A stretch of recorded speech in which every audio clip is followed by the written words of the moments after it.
3 साल के लीव के बाद अभीरा ने पूरे पोद्दार परिवार को हिला कर रख दिया है। जी हाँ दोस्तों, फेमस सीरियल ये रिश्ता क्या कहलाता का अपकमिंग ट्रैक बहुत ही ज्यादा धमाकेदार होने वाला है और यहीं पर अरमान और अभीरा का तलाक तो ऑलमोस्ट हो ही गया है। लेकिन यहीं पर दादी सा कहती है कि इस जिद्दी लड़की को हमें सबक सिखाना है, बहुत जरूरी है और हम चाहते हैं कि इसे कोई भी केस ना मिले ताकि उस लड़की को पता चले कि वो हमारे बिना कुछ भी नहीं कर सकती।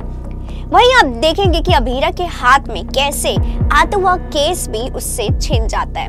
वहीं आप देखेंगे कि इस बात से अभीरा बहुत ज्यादा परेशान हो जाती है।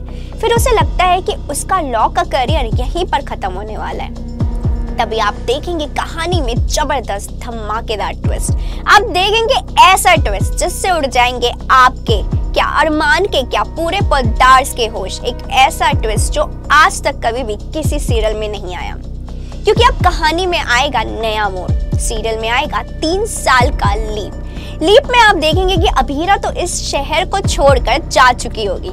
आप देखेंगे अपकमिंग ट्रैक में कि 3 साल के लीव के बाद कहानी बिल्कुल बदल जाने वाली है, जहां अरमान अपने कोर्ट केस में काफी ज्यादा बिजी रहने लगा है और अब हर केस को अरमान पागलों की तरह जीतना चाहता है। अब आएगा कहानी में ट्विस्ट। आप देखेंगे शो में आगे जबरदस्त हाई वोल्टेज हंगामे। आप देखेंगे कि एक केस को लेकर अरमान काफी ज्यादा एक्साइटेड होता है और उसे हर हाल में जीतना चाहता है। इसी सिलसिले में अरमान दूसरे शहर आया है और वो कोर्ट में जाता है और ये सोचता है कि कैसे भी मुझे ये केस जीतना ही होगा।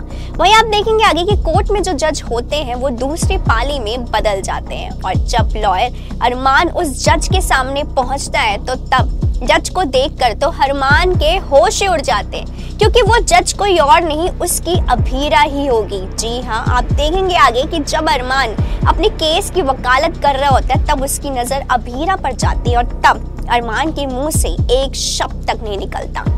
तभी अपकमिंग ट्रैक में आपको दिखाया जाएगा फ्लैशबैक।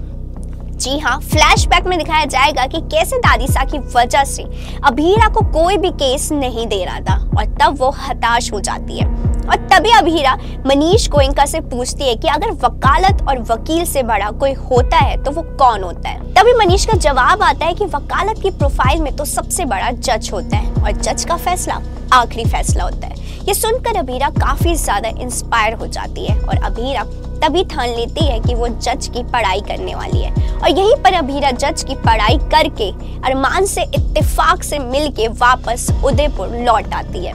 जज के रूप में अभीरा की जोरदार और शानदार एंट्री देखने के लिए आप कितने ज्यादा एक्साइटेड हैं हमें कमेंट करके जरूर बताएं।